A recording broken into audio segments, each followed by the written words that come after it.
예, 안녕하십니까. 김상준입니다. 세상을 절대 못 바꾸는 15분. 드디어 15번째 시즌에 들어가게 되었습니다. 첫 번째 강의는 ADHD, 주의력 결핍 과잉 행동장애 잔혹사입니다. 이것에 대한 편견, 원인, 치료에 대한 얘기입니다. 그동안 이제 제가 구름 잡는 이야기만 계속 하고 있었습니다. 제 정체성인 정신과 의사다운 주제를 잡고 말씀을 이제 드리려고 합니다. 그동안 제 직업이 뭔지 모르고 제 강의를 들었던 분들은 아마도 지하철역 근처에서 도를 아십니까? 아니면 영혼이 맑으십니다. 하고 말하는 사람들과 착각하셨을 겁니다. 그동안 이 주제를 하려고 몇 년을 미루다 이제야 이제 하게 되었습니다. 원고량이 워낙 방대합니다. 이게 10폰트로, 폰트 10으로 해서 원고지 14장 분량이거든요. 제가 보통 커닝 페이퍼를 만들 때 16폰트로 해서 커닝 페이퍼를 만드는데, 그래서 커닝 페이퍼 만드는 것도 너무나 많고, 그래서 휴대전화를 이용하고 노트북을 커닝 페이퍼로 지금 쓰고 있습니다. 유독 ADHD를 선정한 이유는 조기 발견해서 치료하면은 운명이 달라지기 때문입니다. 그리고 치료를 하지 않았을 경우, 그랬을 경우에는 여러 가지 문제들이 생기고 또 비극적인 결말로 치닫는 경우도 많이 있기 때문입니다. 자, 일단 전형적인 주의력 결핍 장애 아동의 그 특징을 사례를 들어보겠습니다. 철수라고 합시다. 철수는 올해 초등학교 1학년에 입학했습니다. 그런데 수업 시간에 자리를 뜨거나 옆자리에 앉은 아이에게 말을 걸거나 앞에 앉은 아이를 툭툭 건드리는 행동을 합니다. 이에 대해서 선생님은 그러지 말라고 지적을 하지만 그런 행동은 반복될 뿐입니다. 그리고 학습은 많이 부진한 편입니다. 하지만 이상하게도 자신이 관심을 가지고 있는 야구 선수의 이름이나 등번호는 기가 막히게 기억하는 재주가 있습니다. 또 어느 날 벌어졌던 프로야구 시합의 스코어까지 정확하게 기억해냅니다. 이상하죠? 야구를 또 TV로 시청할 때면 부모가 밥을 먹으라고 해도 그 듣는 소리를 못 알아들을 정도로 거기에 몰입하는 그런 습성까지 있습니다. 그런데 주의력 결핍 장애라니요. 이해가 안 되는 얘기죠. 하지만 구구단을 외우라고 한다든지 한글을 띄지도 못하는 그런 상태입니다. 또 방과 후에 집에서 숙제를 시켜보면 한참 뜸을 들이다가 시작을 하고 그나마도 제대로 마치지 못하고 냉장고 문을 열고 음료수를 마시러 다니거나 또는 형방에 들어가서 이런저런 간섭을 하기도 합니다. 아이는 꼭 해야 하는 숙제를 제대로 하지 못하는 경우가 많고 그나마 알림장에 적어야 할 숙제나 준비물도 적지 않고 오는 경우가 많습니다.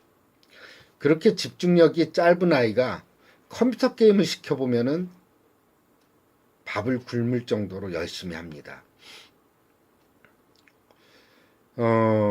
그래서 철수의 부모는 참 혼란스럽습니다.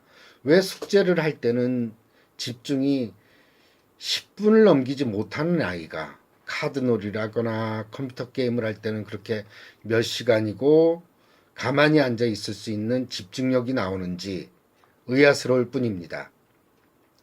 게다가 항상 가지고 다니는 물건을 잃어버리는 일도 많고 자신의 물건 정리도 잘 안 하는 아이가 자신의 그림 카드와는 파일북의 순서대로 가지런히 정리해 놓는 것입니다.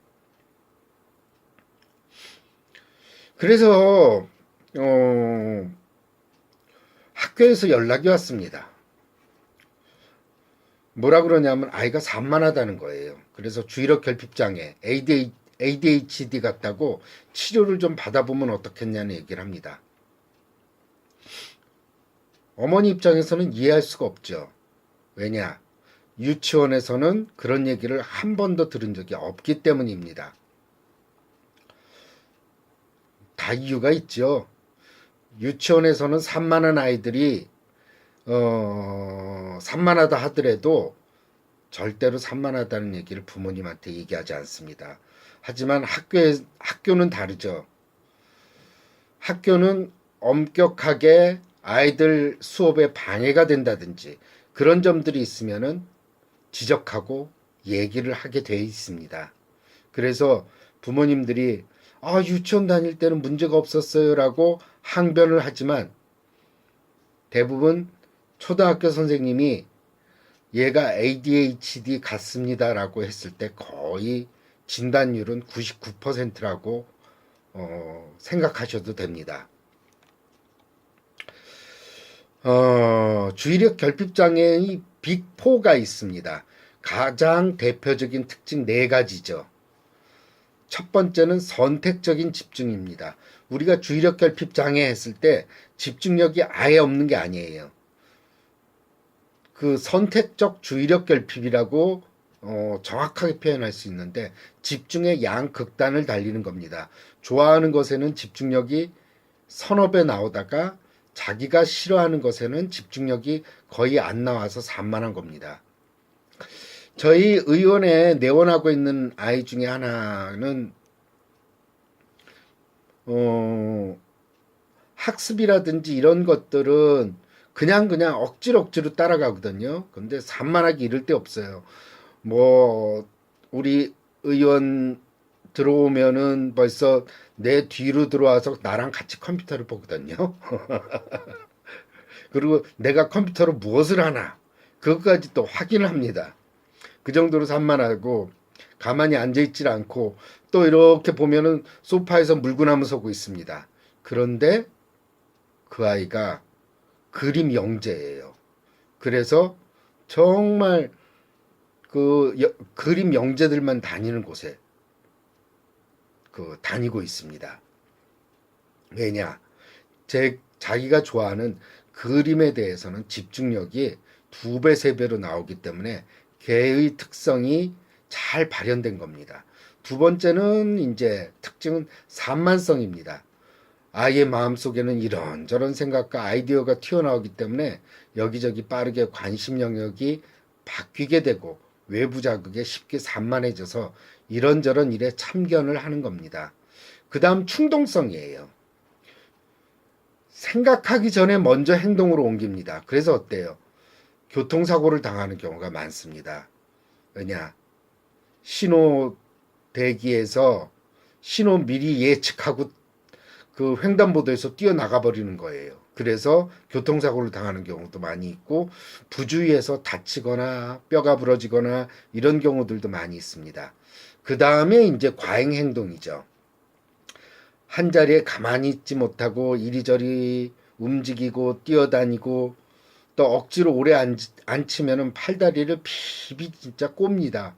그래서 지루해합니다. 특히 과잉 행동이 많은 아이들은 진단을 빨리 받게 되는 경우가 많은데 이는 아이의 과잉 행동이 눈에 쉽게 띄기 때문입니다. 그러면 ADHD의 뇌는 어떻게 다른가? ADHD는 정말 우리가 흔히 얘기하듯이 그냥 어떤 부모님들이 버릇을 잘못 들여서 아니면은 아이가 양육을 제대로 못 받아서 그런 것인가? 아니면은 선천적으로 뭔가 뇌에 문제가 있는 것인가? 하는 연구를 한 겁니다. 그런데 주의력 결핍 장애 아동의 뇌는 다르다는 것이 입증이 되었습니다. 그러니까는 어때요? ADHD는 생물학적인 원인입니다. 그 주의력 결핍 장애 아동을 대상으로 한 뇌파 검사를 해보면은 모든 영역에서 뇌파 패턴이 느리게 나타나는 걸 알 수 있었습니다. 뇌 활동이 저조하다는 뜻이죠. 또한 스펙트라는 그 뇌의 심층 구조를 보는 검사를 보면은 뇌의 전두엽 부분과 변연계에서 혈류량이 ADHD 아동에서 떨어진다는 것을 알게 되었습니다. 즉, 뇌 인지 기능을 담당하는 전두엽, 감정 기능을 담당하는 변연계, 이쪽에서 혈류량이 감소하다는 것은 활동성이 떨어진다는 얘기거든요. 그러니까 인지 기능이 떨어지게 되고 그 다음에 감정 기복도 심하다는 얘기입니다. 그래서 이 혈류량이 감소한다는 것은 애들이 스트레스를 받았을 때 인지 능력의 저하, 그리고 충동적인 면이 조절되지 않는다는 간접적인 증거입니다. 또한 많은 학자들이 또 페트 스캔까지 했어요. 포지트론 에미션 토모그래피라고 해서 어린 시절 주의력 결핍 장애를 가지고 있었던 성인을 대상으로 그 결과를 살펴봤더니 페트가 그 뇌의 포도당 대사를 측정할 수 있는 거거든요. 뇌는 우리가 쓰고 있는 포도당의 4분의 1을 쓸 정도로 엄청나게 포도당을 많이 소비하는 곳입니다. 그런데 그 포도당 대사 활동을 보니까 뇌의 전두엽 부분에서 포도당 대사가 저하되어 있는 것을 관찰할 수가 있었습니다. 이게 전두엽이 바로 뇌의 인지 기능을 담당하는 그런 곳이라니까요. 그러니까는 정보 처리 기능이 떨어졌다는 것을 의미하죠. 외부 자극이 들어왔을 때. 이렇게 뇌에 문제가 있다라는 그런 부분들을 결론적으로 말씀드릴 수가 있습니다. 그래서 이런 뇌에 기질적인 문제가 있기 때문에 주의력 결핍 아동들한테 우리가 약물 치료를 하죠. 메칠페니데이트라는 약물입니다. 메칠페니데이트를 쓰게 되면은 드라마틱하게 잘 반응하는 경우가 많습니다. 이것은 이게 뇌에서 정보를 처리하는 신경 전달 물질이 있어요. 그 뉴로 트랜스미터라고 부르는데 그 뉴로 트랜스미터를 갖다가 그 약물 자체가 그 자극함으로써 아이의 집중력이라든지 기억력을 항진시켜주는 역할을 합니다. 특히 메칠페니데이트를 갖다가 썼을 때는 그거를 갖다가 이제 펑셔널 MRI라는 게 있어요. 뇌의 기능이 어떻게 발전하냐, 뇌의 기능이 지금 어떤 기능을 하고 있느냐 하는 것을 보여주는 건데, 펑셔널 MRI를 찍어봤더니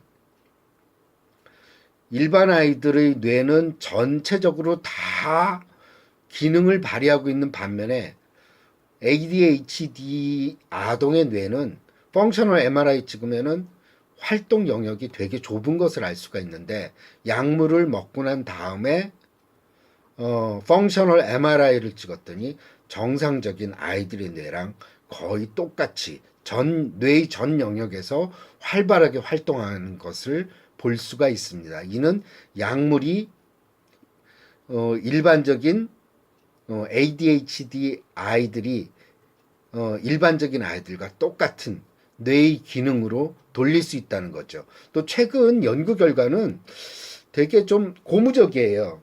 어떤 거가 있냐면은 ADHD 아이들을 대상으로 이런 메칠페니데이트 같은 약물을 썼을 때, 장기간 썼을 때 보면은 쓰지 않았던 아이들은 뇌의 피질이 굉장히 얇아졌는데, ADHD 아동들 중에서 약물을 치료를 했던 친구들은 굉장히 뇌의 피질이 거의 그대로 남아있더라는 거죠. 그래서 이런 근거로는 이게 약물 치료가 뇌의 구조적으로 정상화까지도 이룰 수 있지 않을까 하는 추론까지도 가능하게 만드는 그런 연구 결과도 있습니다. 그래서 이런 생물학적인 문제라는 것을 인정하고 적절한 치료, 그리고 아이에 대한 교육 방법을 일반 아동과 달리해야 된다는 것입니다. 그러면 ADHD 아동들의 부모가 겪는 말 못하는 고통은 도대체 무엇인가? 그거를 제가 좀 말씀드리고 싶어요. 물론 ADHD 아동도 굉장히 할 말은 많아요. 사실은 아이들이 이런 말을 합니다. 주의력결핍장애 아동들은 엄마 나도 한자리에 가만히 앉아있고 싶어. 근데 내 몸이 말을 듣지 않아. 나도 차분히 앉아서 공부를 하고 싶은데 자꾸만 이런저런 잡념이 생겨서 도저히 집중을 할 수가 없어. 또 아이들이 호소하는 게 친구들이 나를 싫어해. 나는 아이들과 친해지고 싶은데 나를 피하는 것 같아. 이런 얘기를 합니다. 왜냐? 주의력결핍장애 아동들은 애들한테 관심 보이는 것을 어떤 식으로 표현하냐면 툭툭 건드려요. 건드리거나 지분지분되거나 그렇게 표현을 해요. 그러니까는 다른 아이들이 싫어하죠. 그래서 왕따를 당하기도 합니다. 그러면은 그리고 또한 ADHD 아동들이 또 겪는 문제는 뭐냐면 학습이 떨어지거든요. 그러니까 어때요? 학교에서는 뭘로 평가합니까? 그냥 공부 잘하네, 공부 못하네 이런 식으로 평가를 하잖아요. 그게 현실이고. 그러니까 학업이 따라가지 못하고 또 선생님으로부터 자꾸 한자리에 앉아 있어라, 친구들 건드리지 마라, 그 다음에 숙제 제대로 해와라 이런 얘기들을 계속 반복적으로 듣다 보니까 아이들은 되게 활동적인 것 같은데 자신감이 많이 떨어집니다. 그런 반면에 그러면 부모님들은 또 특히 어머니들이 많이 산만한 아이들과 충돌이 있게 되고 어려움이 있습니다. 어떤 어려움이 있냐 하면은 아이들 뒤치다거리 하느라고 하루 종일 쉬지를 못합니다. 아이들은 여기저기 옷을 벗어놓고 그 다음에 장난감을 늘어놓고 또 밥을 먹다가 TV를 보러 갔다가 밥 한 번 먹이기가 너무나 힘들어요. 그러니까는 애들은 또 지적을 하면 금방 알아들은 척하고 돌아서면 잊어버리는 거예요. 그러니까 할 수 없이 야단을 치게 됩니다. 야단을 치고 훈계를 하게 되고 그러면서 뒤돌아서서는 이상하다. 왜 나는 아이한테 이렇게 화를 낼까? 주의력결핍장애라는 걸 모르기 때문에 그런 거죠. 그리고 왜 나는 엄마답지 못할까 하는 자책감을 갖게 됩니다. 사실 산만한 ADHD 아동을 키운다는 것은 아이 둘 키우는 것처럼 힘이 듭니다. 제가 목이 좀 말라서.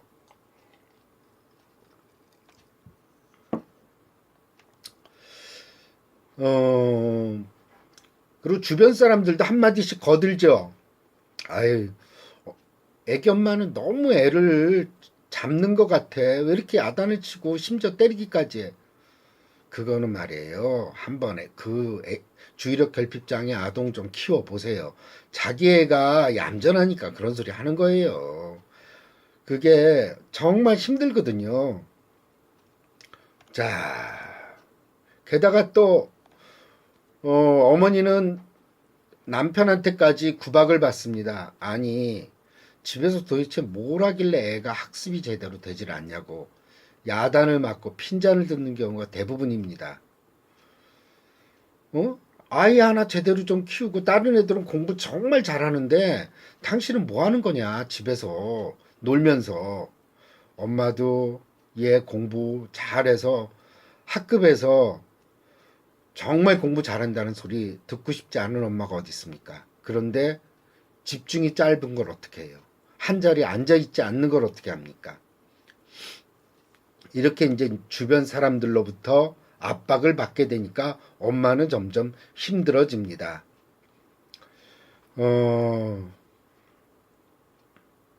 그 다음에 좀 쉴까요? 하는 김에 더 합시다. 자, 그러면 주의력 결핍 장애의 오해와 진실에 대한 겁니다. 첫 번째, 주의력 결핍 장애는 질병이 아니다. 요즘 들어 만들어진 질병 아닌 질병이다. 즉 외국의 인터넷 사이트나 한국의 사이트에도 보면은 ADHD는 정신과 의사랑 제약회사가 약을 팔아먹기 위해서 공모해서 만들어진 질병일 뿐 뚜렷한 과학적 근거가 없다는 내용을 담은 곳이 많습니다. 또 우리나라에서는 많은 이들이 어릴 때는 다 산만해.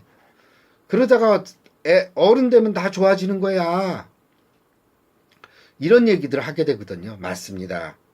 어른 되면 좋아집니다. 하지만은 어른이 돼서 과잉 행동은 좋아지지만 집중은 그렇게까지 많이 좋아지지는 않습니다. 여기서 우리가 ADHD 질환으로 여기게 된 것은 정신과 역사 100년간에 걸쳐서 여러 학자들의 연구가 도출된 결과고요. 또한 아까 말씀드린 생물학적인 연구를 통해서 밝혀진 겁니다. 특히 미국 국립보건원, NIH, 미국 의사협회 이런 데서도 분명 주의력 결핍 장애는 질환으로 인정해야 한다고 동의하고 있습니다. 즉 주의력 결핍 장애는 일상생활, 감정적인 면, 학습적인 면, 직업적인 능력 등 모든 측면에서 부정적인 영향을 줍니다. 하다 보니 반했네요. 원래는 여기까지가 원고의 반이거든요. 그러면은 이거는 굳이 2부로 나눌 필요는 없을 것 같습니다. 그리고 뭐 지금 일요일인데 뭐 별로 할 것도 없고 마저 하죠 뭐. 그러면 ADHD가 치료해야 할 질환이라는 증거는 이제 아까 말씀드린 생물학적인 증거들 그거는 말씀드렸고, 그러면은 어떤 문제들이 있는지, 주의력 결핍 장애를 가지게 되면은 연구를 해봤어요. 일반 아이들과 ADHD 학교를 중도에 그만두거나 퇴학을 당하거나 대학을 가더라도 졸업을 하지 못하는 경우가 확률적으로 연구에 의하면 더 많습니다. 친구도 적고 반사회적인 행동을 더 많이 한다는 연구 보고서는 뭐 너무나 많이 나오고 있어요. 그리고 담배나 알코올, 그 다음에 마약류에 중독되는 것이 2배에서 한 5배 정도 더 높고, 성인에 이르러서도 직업을 갖지 못하거나 우울증, 인격장애에 시달리는 빈도가 산만하지 않은 아동에 비해서 훨씬 더 높다는 통계가 있습니다. 또한 성인이 돼서도 교통사고를 내는 빈도도 훨씬 많고, 그 다음에 성병에 걸리는 횟수도 높고 10대에 임신하는 경우도 더 많습니다. 그리고 법률적인 문제들, 대개 범죄를 일으키는 횟수도 더 높습니다. 이런 연구들로 인해서 ADHD는 확실히 특정하게 분류될 수 있는 질병이라는 이런 증거가 되는 것입니다. 두 번째 이제 잘못 알고 있는 것들 중에 하나가 ADHD는 어린이들만의 병이다. 왜냐? 다들 우리 옛날 사람들도 그랬죠. 아유, 네 아빠도 어릴 때 그러다가 어른 되니까 좋아졌어. 하지만 추적 조사를 해봤어요. 어른이 돼서는 어떤가?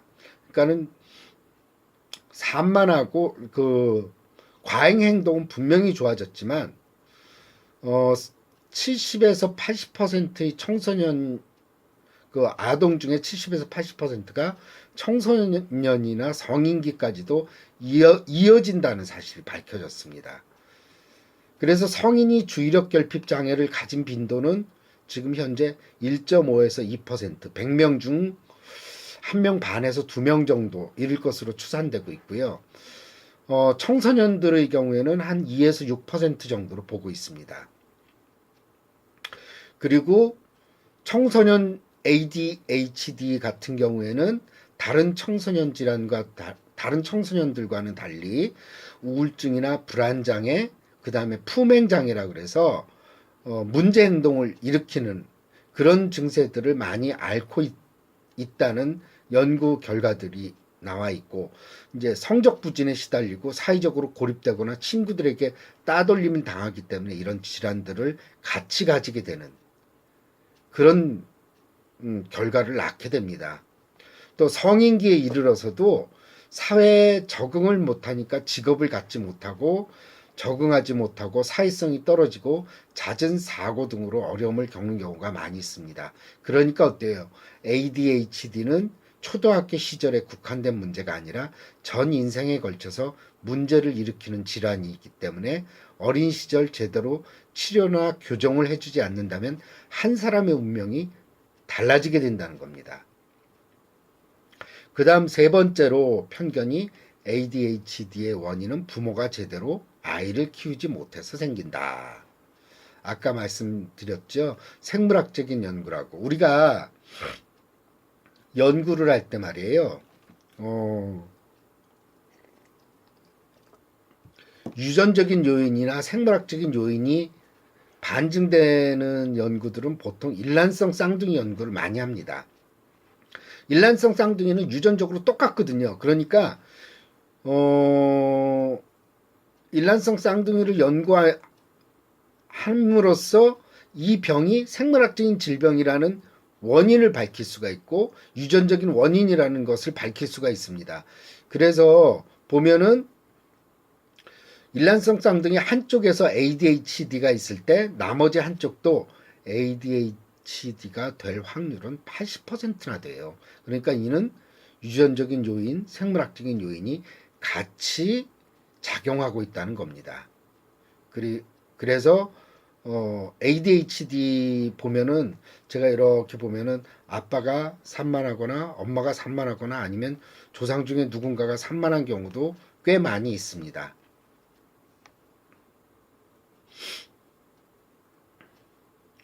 그 다음에 이제 여자아이들은 남자아이들에 비해서 주의력 결핍 장애의 증세가 심하지 않다라고 이제 이런 편견이 있는데 실제로 여자아이들은 과잉 행동이 적어요. 부잡스럽다고 하지 않죠. 막 이리 뛰고 저리 뛰고 하지 않으니까 여자아이들은 진단을 잘 못 내리는 경우가 많은데 여자아이들은 멍 때리는 경우가 많아요. 그러니까 책상에는 앉아 있는데 멍하니 창밖 쳐다보고 있거나 딴 생각하고 있거나 그래서 남자아이들에 비해서 발견되는 확률이 되게 적습니다. 그런데 결국 아이들을 조기 발견하지 못하니까 청소년에 이르러서 산만한 그러니까 ADHD 여자아이들의 경우도 품행장애, 비행청소년이죠. 한마디로 비행청소년이라든지 우울증과 불안증 이런 것들이 더 많이 나타날 수 있습니다. 그리고 ADHD 여자아이들을 조사한 연구에 의하면은 다른 여자아이들에 비해서 흡연율이 높고 알코올 중독이라든지 약물 중독이 더 많고 공황장애나 강박장애에 더 걸릴 위험성이 높습니다. 그리고 또한 불안증이나 우울증이 많기 때문에 왜냐하면 좋은 소리 들으면서 자라지 않았거든요. 어릴 때부터. 그러다 보니까 자해를 하거나 자살에 대한 생각이 많고 학교에서도 친구들이나 선생님과의 관계도 좋지가 않습니다. 그리고 이제 다섯 번째 편견이 메틸페니데이트죠. 가장 대표적인 약물. 상품명으로는 뭐 페니드라고도 부르고 컨서타라고도 부르고 메타데이트 CD라고도 불립니다. 미국에서는 리탈린이라고 부르고 또 다른 약물로는 스트라트라라는 약이 있죠. 여기서 아셔야 될 게 메틸페니데이트를 원료로 해서 만들어진 약이 페니드, 컨서타, 메타데이트 CD 다 같은 성분 약이에요. 근데 이름만 다르고 컨서타나 메타데이트 CD 같은 경우는 지속정이라 그래서 지속 시간이 좀 깁니다. 페니드에 비해서. 그리고 스트라테라는 같은 성분의 약물 아니에요. 메틸페니데이트랑은 다른 약물인데 주로 스트라테라는 어떤 아이들한테 쓰냐 하면은 ADHD를 가지고 있으면서 틱장애를 가진 아이들이 있어요. 그런 경우에 메칠페니데이트를 쓰게 되면 틱이 심해지는 경우가 있거든요. 그래서 메칠페니데이트를 쓰지를 못해요.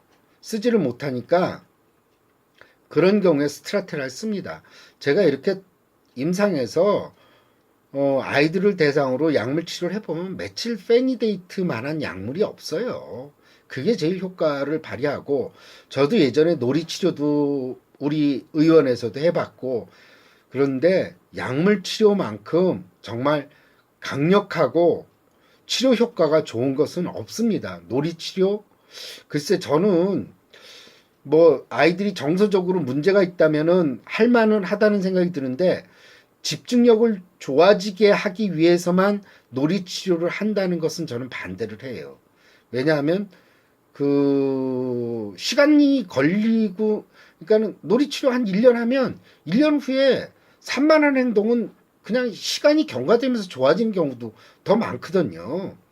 그리고 이제 뉴로 피드백이라는 기구를 이용해서 치료를 하는 경우도 있는데, 저도 뉴로 피드백에 관심을 가지고 이리저리 문헌을 찾아봤거든요. 그래서 뉴로 피드백을 들여놓을 생각도 사실은 있었습니다. 하지만 논문이 서로 너무 상충돼요. 어떤 논문은 효과가 있다, 어떤 논문은 효과가 없다. 그래서 저는 명확하지 않은 거는 쓰지 않기로 해서 뉴로 피드백은 우리 의원에 저는 들여놓지 않았습니다. 이 메칠페니데이트가 나온 게 사실은 50년이 넘었어요. 이 약물이. 그래서 안전성은 이미, 그러니까 이 약을 먹은 아이들이 이제 할아버지 할머니가 다 됐죠. 그래서 이 약이 어떤 약인지 이제 우리는 다 알고 있습니다. 어머니들이 이제 많이 또 인터넷 찾아보거든요. 뭐 메칠페니데이트 먹게 되면은 뭐 돌연사가 있었다. 그런데 그 돌연사를 했던 경우 추적 조사를 몇 개의 사례가 있었어요. 추적 조사를 해봤더니 선천적으로 심장 질환이 있었던 거예요. 그래서 선천성 심장 질환으로 인한 게 아닌가 그렇게 보고 있는 거고, 사례 자체도 그렇게 많지가 않습니다. 그래서 우리는 편안하게 메칠페니데이트를 쓰고 있고, 또 메칠페니드 같은 경우는 실수로 과다 복용을 하는 경우도 있거든요. 뭐 열알, 스무알, 뭐 실수는 아니겠지 이거는. 어찌됐든 그렇다 하더라도 몸에 뭐 무슨 심각한 문제를 일으키거나 이런 것들도 없고, 장기간 썼을 때 전혀 문제가 없습니다. 단점이라고 하면은 메칠페니데이트를 썼을 때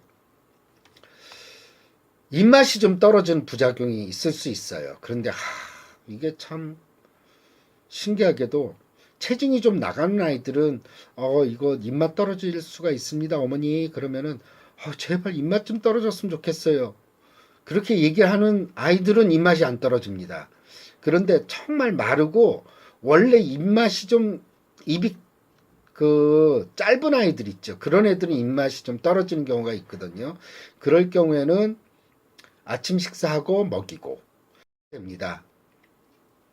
그래서 점심 급식은 좀 적게 먹도록, 적게 먹을 수밖에 없고, 저녁 때 좀 많이 먹이는 수밖에 없어요. 그렇게 하게 된다면은 아이는 많이 성장에 지장이 없고, 드럭 홀리데이라고 그래서 약의 공휴일이라고 그러죠. 그래서 약을 갖다가 토요일 일요일은 쉬게 하는 수도 있어요. 워낙 잘 못 먹는 아이들의 경우에는. 그러면은 전혀 문제 없이 성장에도 지장이 없습니다. 그래서 약물 치료를 갖다가 왜 애들한테도 하냐 그러면, 아니 그러면은 애들이 감기나 폐렴에 걸리거나 뭐 여러 가지 뭐 소아당뇨나 이랬을 때 애들도 약 쓰잖아요. 그런 것처럼 제가 정신과 의사고 메칠페니데이트를 쓰기 때문에 옹호하는 게 아니라 되게 안전한 약이기 때문에 이렇게 얘기를 하는 겁니다.